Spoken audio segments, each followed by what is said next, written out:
Ladies and gentlemen, welcome back to another episode of GFreak Speaks podcast, episode number 21 with my boy Grandmaster GOJJ. This podcast is brought to you by absolutely fucking nobody. So if you guys want to sponsor this podcast, make sure to reach out in my DMs at GOJJ, absolutely everywhere. We can negotiate a segment at the start, middle, the end, whatever you guys want. But let's get right into it. GOJJ, welcome, my man. Thank you so much for your time and being here today. Yeah, man. What a great intro. I love that. Well, speaking of that, so what we were talking about before the podcast was Doug actually gave me that idea. My boy Dougie. Teach me how to Dougie. He taught me how to Dougie. Doug. Yeah, so Doug, if you guys don't know who Doug is, Doug Dagnabbit, Modern Warzone, the man that bought you the best leaks for Warzone. Go check him out.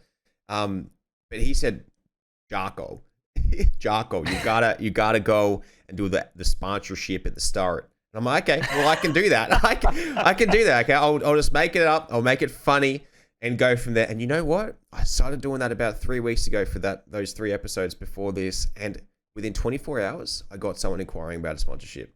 So wow. we still haven't signed it yet. So that's why it's still by absolutely fucking nobody. Sure. But we love that from Doug. We Doug's love that. Bringing in money. We love that, right? We love that. But, dude, enough awesome. about that, dude. How you doing, man? Welcome. What's going on? Yeah, I'm doing fantastic. I'm super glad to be here. I was telling you this before we got started. I've done a number of podcasts where I lead them, or I'm hosting them, or I come in as a guest or something. But I haven't been in a podcast situation like this, where it's like just me and you, and it's like kind of interview style or telling our stories. And I'm really excited to be here, man. Thank you for the invite. I appreciate it. That's good, man. It's good. I can't believe no one else has had you on. You know, being a big name caster, casting alongside Katie Bedford, and it's doing.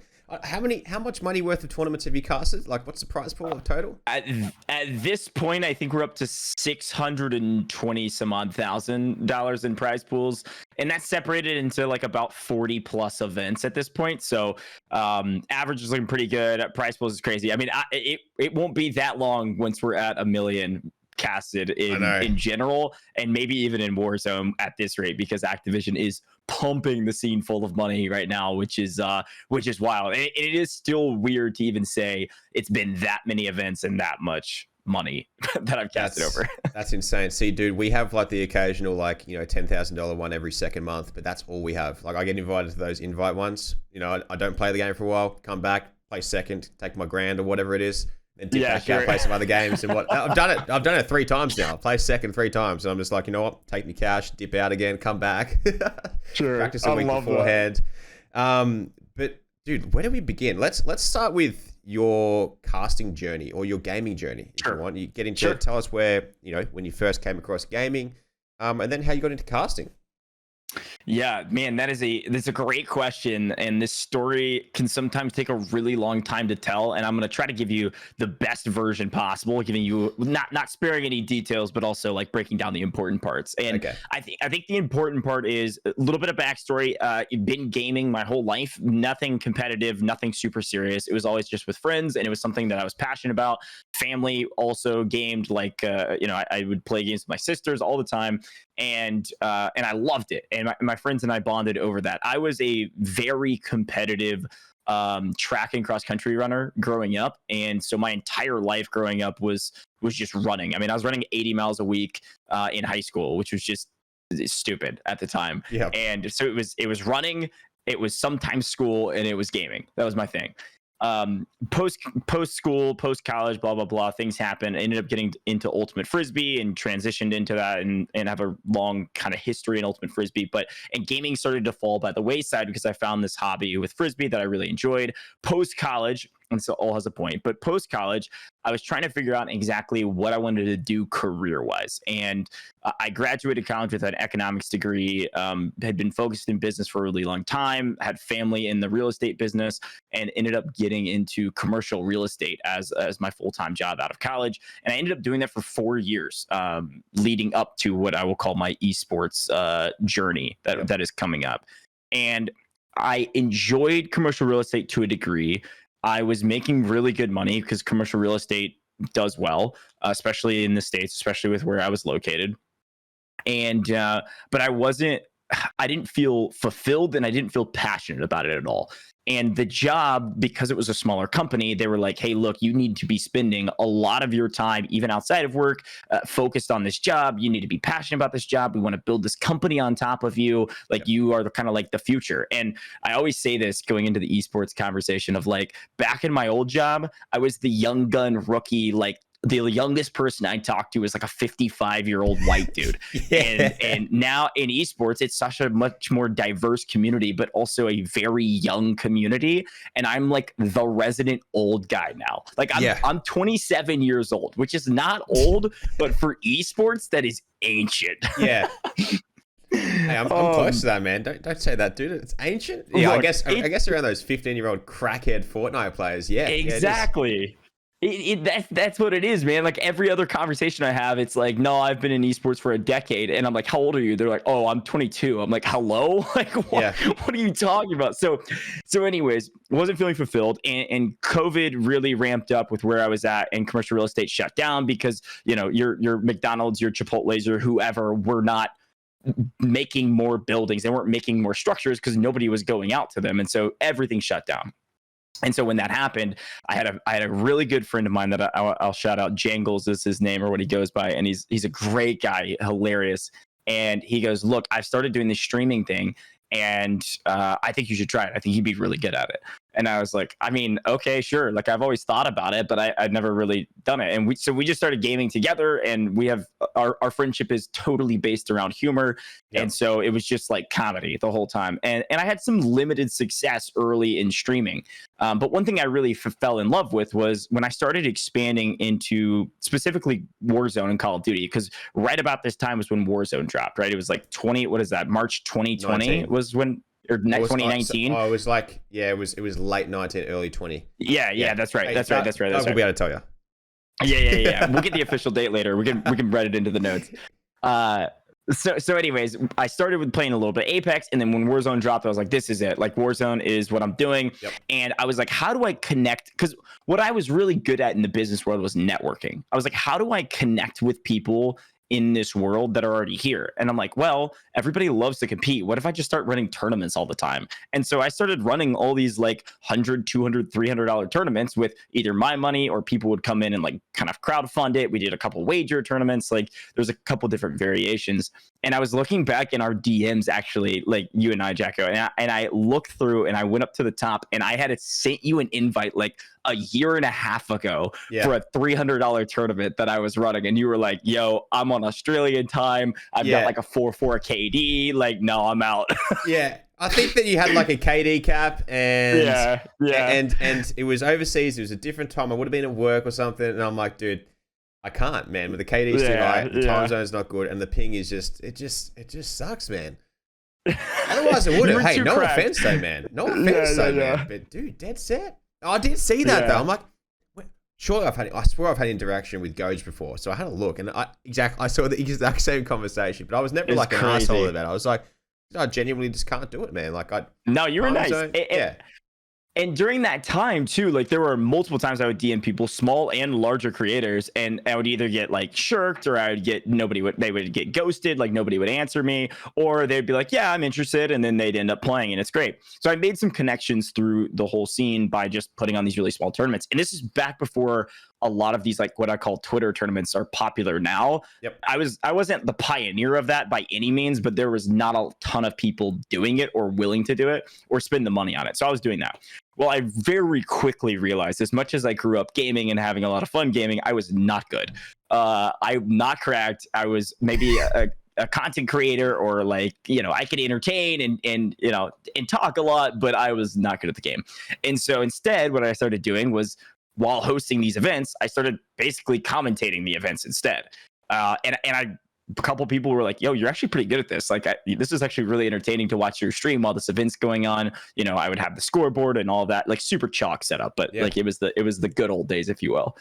And when I realized that I think I can do this, and I think I could actually have some success in this, especially this early into Warzone, it set me on a path, because I knew, as Boom TV started running these massive events with Warzone, this is all right after like Keemstar's Warzone Wednesdays, and Vicstar's tournaments, and like all the other stuff that was happening. I realized, wait, there's a pathway to success in this industry through the commentating side. How far does it go? We'll have to see.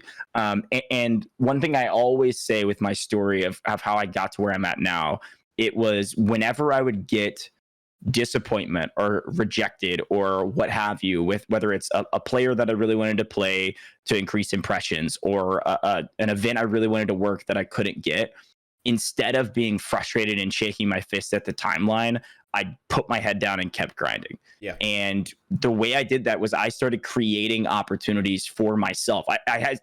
I couldn't build a resume because nobody would give me an invite to commentate their events. So I just built it myself. And so I had the experience in the business world to put together pitch decks, and like created these like fairly elaborate pitch decks to sponsors to start sponsoring our tournaments.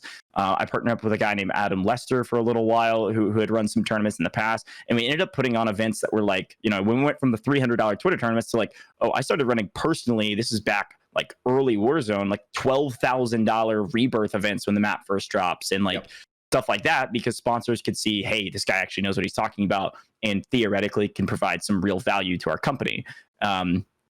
So that was where I found some success. And when I started building up this book of business, all it took was finally I got that one invite in. And I remember the day like it was yesterday, because I had just finished up it was a $5,000 tournament that I put on myself. I think it was GOJJ's Christmas Bash is what I called it. And it had a bunch of the TikTok creators, because during this time I had blown up a little bit on TikTok and made some friends in the TikTok community. And so I hosted a TikTok focused tournament. I had just finished that tournament, and I get a DM from a guy named Pineapples, who he was H1Z1 Pro, I'm pretty sure, back in the day. Yeah, he's a great guy, like super genuine, really nice guy. And he DMs me and said, hey, eFuse DM'd me about casting one of their events. I can't do it. Are you free? I see your passion, I see your grinding, and I would love to like give you an opportunity to do this. And I said, yeah, absolutely. Make it happen. I don't care what day it is, what time it is, I'm in, right? And I ended up casting with a guy named I Hold Shift, who I've seen him before too, You have seen him? So you said we were talking beforehand, you know the CDL and you know the like Call of Duty League like scene. So I Hold Shift is like the leading brain / like driving force behind Challengers.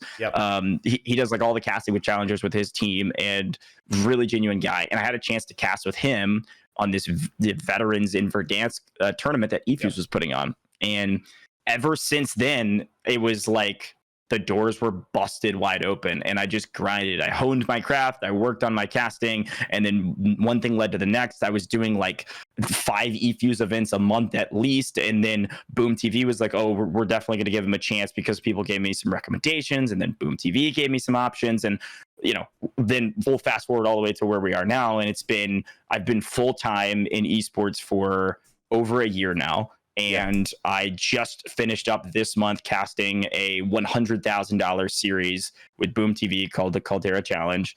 And I have found finally my like official duo, which is Katie Bedford, who is like a legend to me, right? Insane. Like, yeah, we were talking about that beforehand. Like all of these puzzle pieces that even 6 to 9 months ago, I was like, man, I can't wait for the day when these pieces come through. I cast my first 100K. I find my duo that I can grind with and VOD review with and all this stuff. Like all of that has like just now fallen into place, and now the doors are wide open. So yeah, that's the background story. I've got more about like where I want to go in the future and stuff like that, but that's the whole background, because I guess you probably didn't know most of that story. No, it was good to hear, man. I think that everyone that's listening right now as well would have enjoyed that.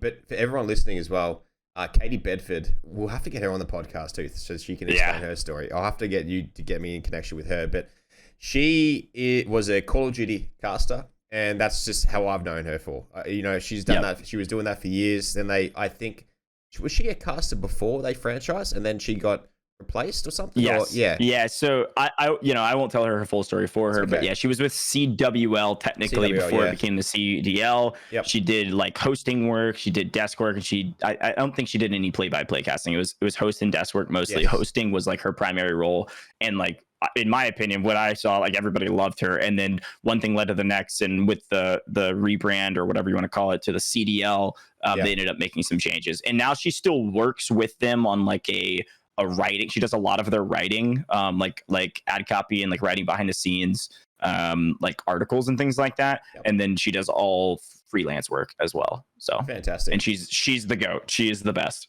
One of the best. She's sticking it to the man. Yeah, I love it, man. She's so fun to work with, so professional. And I think the thing that part of the thing I was going to say was like, she was perfect too, because it wasn't like, I mean, maybe she wouldn't say this because she's pretty humble. I mean, she's really humble, but like I saw her as somebody that was better than me, right? Yeah. That I could kind of tuck under, her wing. We could learn together and learn and like get chemistry as a duo together. But like she could also teach me a lot along the way. Yeah.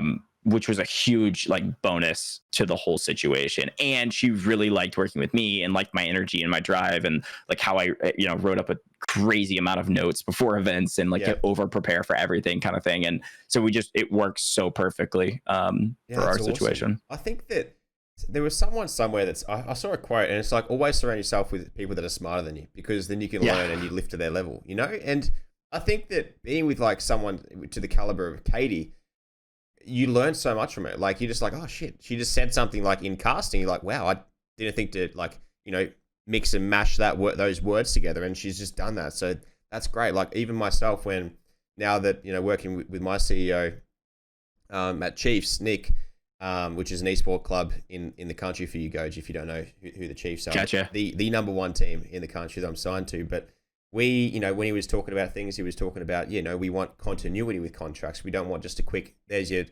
30 grand and that's it, done, because there's no continuity behind it. If people don't see it, like say, for example, someone sees like a Nesquik ad on TV and they see it once and like, oh, whatever. They see it twice, like, oh, whatever. They see it when they come to the 5 times, they're like, oh, wow, you know what? Fuck it. I'm caving in. I'm going for that Nesquik. Yeah. So you want that continuity when you work, and just the way that, people go around it when doing deals and how you work with people and stuff. And it's great. So for yourself, it would be a fantastic opportunity to learn what she has in the space, because she's teaching you and making you an even better caster than you were yesterday, which is absolutely fantastic. Man.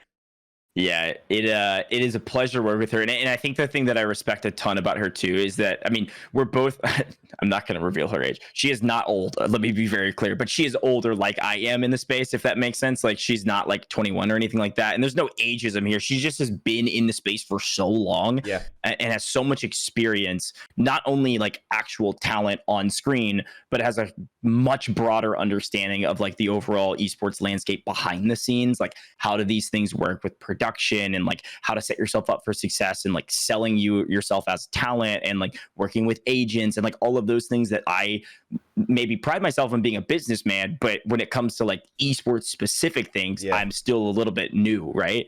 That's been super valuable as well. So just overall brilliant mind in the space and excited about our future casting together. Especially, and this is what I was going to say. I mean, Jack, this is. I know you play other games besides, Call of Duty and Warzone, and Warzone has been my focus for so long. But I'm excited now that I've kind of hit this arbitrary metric. The arbitrary metric I set for myself was when I hit $500,000 casted in Warzone, it's time to start expanding and branching out fairly dramatically. And so even within this last month, like I had an opportunity to cast an Apex event. I did a PUBG mobile event, and I've got a couple other games lined up for April as well. So it is weird and like new, and I feel like a baby again, kind of when I enter into those games, but also can take what I'd learned from the Warzone space and implement it into those titles. So where do you see yourself casting in the next 5 years? What's the goal? Like, do we want to be on that desk next to like Miles the Ross, for the Aussie, for the fellow Aussie boy who didn't want to cast in Call of Duty? We had one of the ESL boys on before him in my second episode of this podcast, and he was telling me, he's like, look, I told Miles that he should just try COD. Okay, he was with Overwatch. I told him to try COD. He's like, nah. Anyway, we pushed him to COD, and look where he is now. Yeah, right. So where do you see yourself in the next few years? What are your goals with casting? Man, that is a great question. You can say 5 years. It's up to you. It's, yeah, sure. Long term. Sure. I think like for me, long term in esports, I think a caster Especially somebody that has built up their knowledge by study, not necessarily just play. Like you have a longevity in this space that could go a decade from now easily. I mean, if you look at somebody like Maven, like obviously he's on the older side and is still great when he chooses to be great. Like when he is on the desk and it's a CDL match, he is great, right? And so there is a lot of longevity with casting that could go for the next decade potentially. But my future for sure has been, and think something I've been kind of molding, is that no matter what I'm doing in casting within the next decade or even 5 years, I will always, until I retire or what have you, be in the esports space from at some level, some degree of, whether it's management inside of an esports org, ownership, or like the business side of esports is so intriguing to me, and something that I've already kind of get my toes into early in my career, that I'm excited about that long-term future, because I won't be, even though I will do streaming and content creation along the way these next 5 years, that is not the priority, at least not right now. But in the casting space in the next 5 years, man, that's a great question. I think whatever I tell you right now that is going to go onto the internet forever will probably not be right. Yeah, and it'll be always something happens.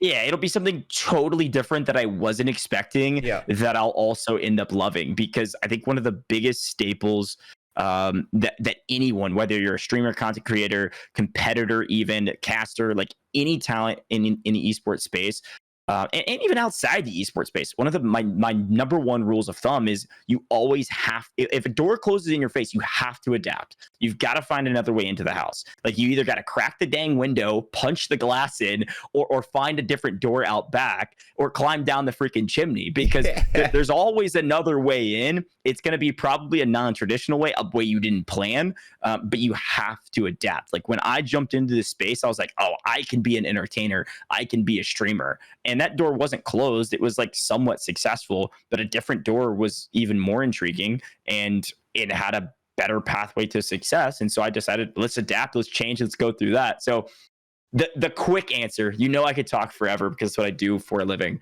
but the quick answer is probably, on paper right now, continue to do Warzone until Warzone 2 drops. I would like to be, right now, I think Katie and I are probably number one, number two most casted events / hours in Warzone already. But Warzone 2, I would like to be like the face of Warzone 2 from the casting and esports perspective, especially because I think there will probably be some sort of ALGS, Apex, like global series, like league that they have, like Pro League. I think there will be a Pro League for Warzone. Yeah, there has to be in Warzone 2. Totally agree. Look at all the CDL teams signing, look at Optic signing all those players like Bobby Poff and Z-Laner. People are getting signed. There's some sort of movement in the background that we're not seeing in another dimension. It's great. I totally agree. And I've got to say, you could definitely tell you're a caster by saying, you got to get through the door somehow, so you go through the chimney or the window. Like you just, the way you dabbled around that, I couldn't stop laughing, man. Yeah, that's the way you dabbled around do. that. I love that. That's great. Love that. But how did we meet? I think that you followed me or something on Twitter, and then how did you find me? How did you come across me? Like this question, I bring it up a lot because I see people that follow me and stuff. I'm like, who the hell is that? I didn't even know who that was. I'll suss them out, see if they want to jump on the podcast one time or have them planned. But if you can, yeah. So I scrolled back in the DMs and I see that this is September. This is crazy. September 11th, 2020. I sent you a tweet that I had posted. Yeah. It was like $200. I don't know if you saw it, but it was like a 200 thing. I was like, come dominate this thing, which is just cringe. But it was like KD capped and like all this stuff. And then we had a fairly extensive conversation around KD caps in general, because this was like really kind of like in the middle of the question marks around time kill races and then customs. I don't even think had dropped at this point. No. And so like the KD cap was trying to like balance out that complete imbalance that time kill races offer. That's right, we did. Because I came from the Blackout background. Like I won 30 tournaments in Australia when Blackout was out. Like I was definitely the most dominant player in Blackout in that country. That's so sick. I did not know that. And then after that, I just didn't get the traction in Warzone, unfortunately. Too many hackers and stuff in OCE. That's very true. There are quite a few issues in the game that I love, but I was gonna say I think I found you. So I saw, number one, I was looking for tournament players like across when I was trying to fill these events, and so you fell into a list. I was trying to expand more globally than just like North America, because I didn't even say this beforehand, but it's probably pretty obvious by my voice. North America, I live in like Tennessee area, so I don't have quite that southern drawl that maybe Doug has or somebody else has that you maybe have had on or will have on in the future. But yeah, I was trying to like expand globally, and your brand is very unique. I mean, you see your profile picture and it's like, that can only be one person, you know what I mean? And so I just remember seeing like the GOJJ, like the mullet madness, everything, and it just struck me as like unique and somebody that I should either get to know or have a conversation with at some point. I think that was the reason I originally DM'd you. So there we go. There it is. Love to see it. Yeah, a lot of people, dude. Everyone's like, "Are you like the Aussie Doc?" I'm like, no. I'm like, Doc's the American version of me. I love that take. I'm here for that. I need it. I think that look, the thing about it, right? I've been around this for a long time. I haven't had ridiculous growth or anything. Everyone does know who I am, whether they tune or not. Whatever. I do this because I enjoy it. It's not my full-time gig, so I don't have that pressure of having to perform, having to get the money and for dinner on the table to pay my mortgage or anything like that. But yeah, it's just like, it's fun building a brand. But like, obviously, Twitter's changing now. Like Instagram, used to get heaps of likes on like a photo, but now no matter how pretty the Instagram looks, it just pushes your thing for like 20 likes. And you're like, dude, what? I put so much effort into that. Like this video that I'll talk to you about, which I'm not going to tell everyone listening right now what it's about. Actually, I can because it's going to be in a few weeks' time, and I'm announcing this Sunday. So the Twitch announcement video that I did, I put a bit of effort into that. I had the fiance like in the car doing the angles and stuff like that. It was sick. Yeah. And it took a little bit of time to render and all that type of stuff. But like if I put that up on Instagram, it'll probably still like only get shit all views and stuff. And even on Twitter, like it just hates pushing. The algorithms right now are just shocking compared to like 2 years ago, 3 years ago. It's insane. Yeah, How do you adapt being a full-time caster and stuff, man?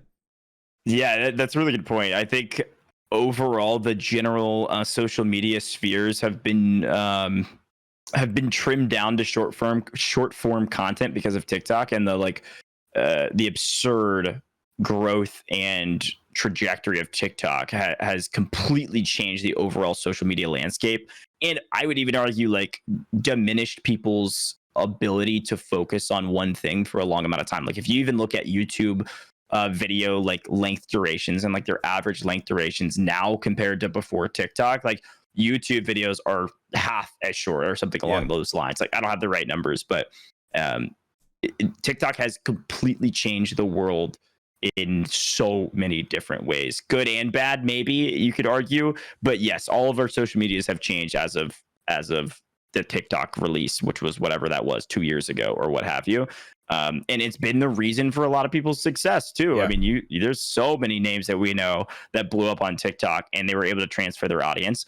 And there's a lot of names that probably both of us know too that blew up on TikTok and couldn't convert any of that audience. They have 500,000+ followers on TikTok or 1 million+ followers on TikTok, and all of their other socials are still lacking because the people come to TikTok or other forms of short form content now, like Instagram, which they're only pushing reels now basically on Instagram, which is exactly what you were referencing. Because they come for like that snippet of information or entertainment for like maybe 20 seconds. And then boom, we're scrolling on to the next thing. And there's no buy-in with the creator anymore. So instead of building up a brand necessarily around a creator, you have to create viral content to then be able to build up a brand. It's like totally backwards from what it used to be. It's nuts. It is nuts. I remember like my Instagram probably would have been like the best back in 2015. Like dead set. I'd probably have 10K followers in 2015. But now it's like, it's hard to crack like to even get to 10K. It's just like, holy shit, man. How do you get to that? Because I think that, I think a viable way to make a good, consistent amount of cash would be probably Instagram.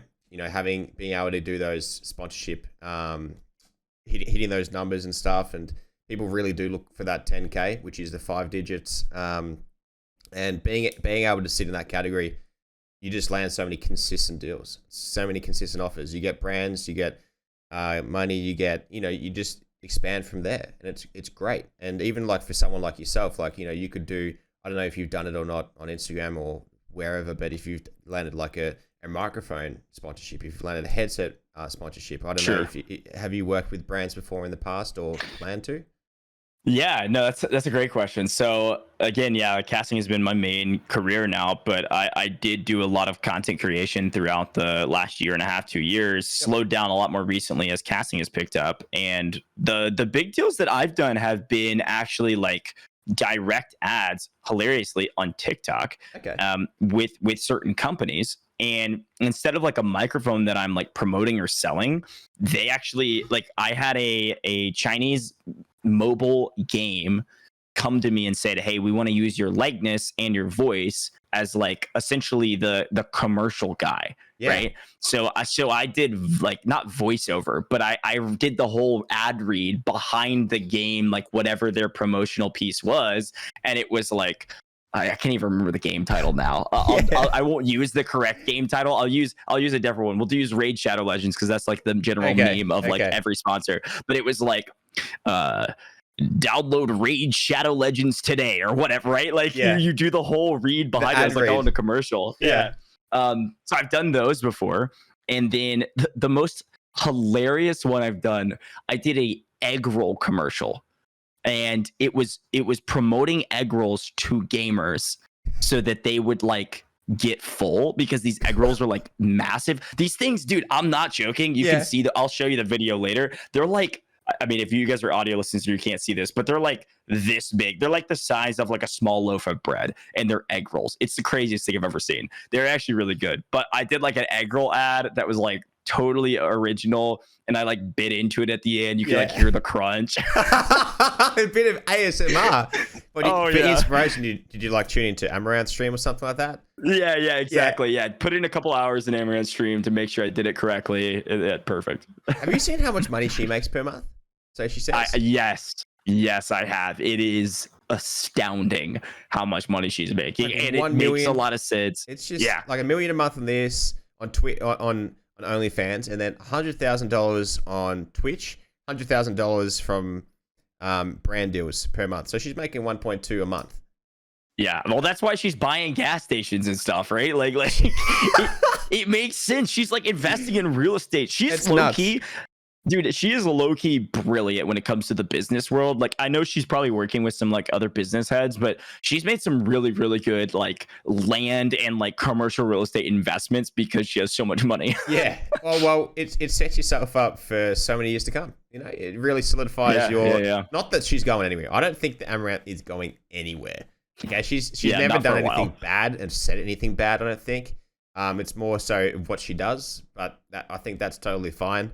If that's, if it floats a boat, then she does it, whatever. But yeah, the way she's investing her money is a great way. And I think that for kids out there, if you guys are wanting to put your money out there, you may as well spend it and get a loan, because you don't pay tax on a loan. I don't know if it's the same in America, but in Australia, you don't pay tax on a loan. You just pay your rates. That's it. And, you go get a house, let it pay itself off even. Like if it costs $500 a repayment, you get someone sitting in their place for $510 a month. Simple as that. Yeah, I wish it was that cheap over here, but I hear you 100%. I would say even like from the business world coming into the esports world and then being here, one of the things I've actually noticed, like speaking on that point, is that a lot of people never diversify, not only investments, but just their content or anything like that. Like they try to run their niche and that's all they care about. And so whether you're a pro gamer and you played in the CDL and then you retired and now you're doing Warzone, like those people have never done anything outside of gaming, so they have limited perspective. And then a lot of the times they won't like spend the time or maybe even spend the money on somebody to help them diversify those investments. So 10 years from now, when they can't compete anymore, what are we doing, right? Like, have we set ourselves up for success into the future? I mean, that's a huge thing to think about. Absolutely. And I agree. Look, that's why personally, like I really want to hit, I was doing some fitness stuff here and there. That's why I did the face reveal, so then people could see what I look like. So I do my podcast like this, and then I do my gaming when I gear up, and that's when it's like the full, like, I guess fun, toxic, hilarious, like gamer type of thing, but good also at the game.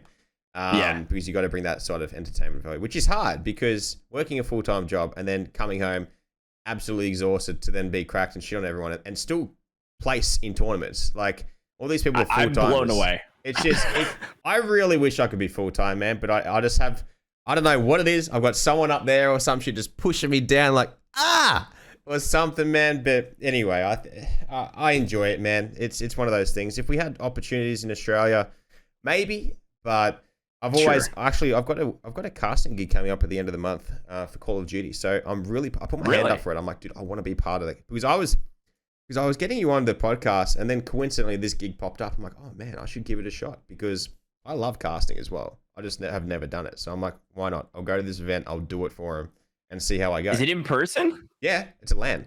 Oh, that's awesome. Is it multiplayer or is it like a BR? It's COD League like type of situation. I think there's 12 teams. It's like a $4,500 LAN tournament that I'll be going to, and at like a big LAN venue. We have like a big stadium and stuff for it, and yeah, it should be good. Up on the stage, just commentating, casting. I've done hosting, I've done MCing and stuff before, but I've never done casting live. So we'll see how we go. That is awesome. I will say one thing that's been crazy about the COVID whole scene is that the traditional casters will call people like myself like a bedroom caster. Yeah. Because you're in like, I mean, this is not my bedroom. I'm married. I have a house. My wife is like next door. Yeah. But they call us bedroom casters, and they have to be bedroom casters too. But like the people that came up through the COVID scene, like I'll call it that. That's not a great name for it, but like the people that came up, but when there weren't LANs happening at all they know is this type of casting. So like, for instance, I was doing the 50K finale for this 100K series, and I'm over here locked in. I'm having a blast. I'm casting, and we're averaging, somewhere around 5,000 to 6,000 viewers the whole time. So you do the math on that, and uniques coming through that stream are like 32 to 40K people that have come through that stream. But those numbers don't even register in your brain. Like I'm doing a job here at a desk by myself in a controlled setup with my notes on a monitor and like everything here. It's totally different in front of like audience, and I'm not afraid of public speaking at all, and I'm excited to do more LANs in the future, and I think I would kill it, especially energy. Like the crowd builds up your energy, but it is way different. Like 1,000 people in a stream is like, oh, not a bad tournament day. 1,000 people in a stadium watching you is like, whoa, let's get hype, Yeah, I feel you, man. I feel you. Like the last live event that I did that was big, I was emceeing a stage for Asus at a PAX, and there was tons of people walking past. I had people like chanting my name and like, for like the giveaway. So I'm like, Jack, GFreak, and everyone was doing it. It was sick. And then I'd throw stuff in the crowd and everyone go, and like take each other's heads off for stuff. It was sick as, man. But yeah, it's all like, back to your point, it's all about diversifying yourself and getting yourself out there and whatnot. But hey, just putting it out there. If there's any casting opportunities in America that you need an Australian, hit me up. You got the DMs open. Got you. You've got my inbox. If you ever need to, like, if there's some big event, right, in Australia that comes out of nowhere, it's a LAN event, and they're like, look, this is what we've got. We've got budget to fly somebody out, and then we need a local. And you're like, all right, look, put me in as the local guy. I know a guy. It's this guy named GOJJ. He's got the experience. You just call me up. We'll make it happen, all right? I'd love to cast with you. That sick. Would be dope. I think that we've connected really well on this podcast. Like, we're just vibing out. I don't think we haven't stopped smiling the whole time. Like, my cheeks kind of hurt after this. I'm having a blast, man. I might have to get a bit of a massage after this, like get someone with a glove on, thumb in my mouth. I've seen bodybuilders do that, actually. Have you ever seen that? I have not seen another man massage another man's mouth. I have not seen that. Bodybuilders, like, they get it. I've seen it happen to Callum Von Moger. He's an Australian bodybuilder. And his physio would like have a plastic glove on, obviously, for hygiene. +1 for gloves. Sure. And they'd get in their mouth, thumb in the side of the cheek, and just like massage their cheek. And because when they lift up their weights, they're going, Yeah, it's like kind of that, for people listening, it's kind of that face when you're trying to push out like a big borry. Okay, you're like, That's such an Australian way to say take a shit. It's a real incredible. It's a real ankle grabber. You're like, sure, yeah, you're really having to work for it. You work for it. That. You're really moving the bowels there. But yeah, let's segue back to with Katie and stuff. What's your podcast about that you do with her? So what's hilarious is that we don't even have a title for it yet. This is how it was birthed, right? Yeah. So this is all brand new. So we were doing this 100K series together, and this was kind of like the final step to us being like, yo, we're duoing everything. Like we had been talking about it during all of the month of March, and during the time that we were kind of leading up to the finale, because it was three $15,000 qualifiers in the 50K finale. Leading up to the finale, we were like, man, there's so much like drama that happens in the Warzone scene, whether it's bad stuff like cheaters and exploits, or like hilarious stuff like people like having beef with each other that is just comedy unless you're one of those two people, like all of that kind of stuff. And then like different pieces of change that we would want to see in the competitive Warzone side of things. Nobody's talking about. Doug and I do the Modern Warzone weekly podcast when we're able to. We have guests on like JGod, etc. But like that is more for general Warzone. Like we'll go through like patch notes and stuff, right? With Katie, I was like, man, we have the chemistry as a duo casting. Why wouldn't we be the ones, since we watch more Warzone than anybody? Why wouldn't it be that we be the ones to bring all of the like competitive scene drama and information and like think tank, if you will, behind the scenes, and start it now and kind of prep for Warzone 2 as we continue to work together. And so we were like, let's do it. So we did like a pilot episode. We had the like second episode with like an actual overlay yesterday. What's today? Friday, I guess, is when a time of recording. Saturday for me, Friday for you. Yeah, we did it yesterday. It was Thursday, and we went through like all this drama and stuff, but we still don't have a title yet. So we're brainstorming. Really? Okay. What do you reckon we could come up with something now? I don't know. I mean, so we have tossed around the final circle, which is kind of clever. It's like the final circle of like a BR. It's a little bit more general. That kind of works. And then she DM'd me literally while we're on this episode, and she said, like, what do you think of hot drop? Like hot, your hot drop onto hospital in Verdansk, or like your hot dropping, peak or whatever. Not a bad one either. And then last night we were laughing about this one. This is not really real, but kind of. It was just going to be the shitters, because the whole Warzone scene is like, oh, there's the comp players and then there's just the shitters. And we were like, well, we're the shitters. But so we're still working on it. Or the burgers. Do you guys call people burgers over there? Some people do, yes. I have heard that before. The burgers, we call the people burgers here. Buns, the buns for the burgers. Snags. Sure. You know what a snag is? I do not know what a snag is. Snag is a sausage. Like a sausage on the barbecue, a snag. That's what we call it in Australia. We call them snags, because like there's a warehouse like in IKEA, but in IKEA for America, but like over here, like it sells timber, screws, fixings, whatever. It's called Bunnings. Yeah, Bunnings warehouse, and they always do snags on Saturdays, and they cook the onions, and they have the big tents out the front and stuff, and everyone loves it. Every Aussie loves a snag. But probably not the best for you guys in America. All the Americans will be like, hey, y'all, Chad, what's that, y'all? Yeah, exactly. We call them the guppies. Have you heard that one? The guppy? The guppies. What's that? It's like when somebody's like really trash, so you're like, let's shoot the guppies out of the air, like when you drop out of the plane or whatever, before they hit the ground. Never seen that. The guppies. Okay. Well, I'm sure you guys will come up with something. You could be like the Bedford and GOJJ show. That's like last resort. Yeah, true. You could do that's like a Courage and Nade shot shit. That's true. I was gonna say that Courage and Nade shot maybe have a bit more brand name like recognizability than Katie and I, but yeah, that'll be our fallback. The only thing about hot drop is that I know that there's one in Australia. 3 chicks do it. They call it the hot drops, but I don't think they're consistent with it. So hey, don't worry about it. Doesn't matter. It's taken. We're moving on. We're going to something else. We'll think of something. Maybe it'll be a combination of a couple of those things. But I reckon.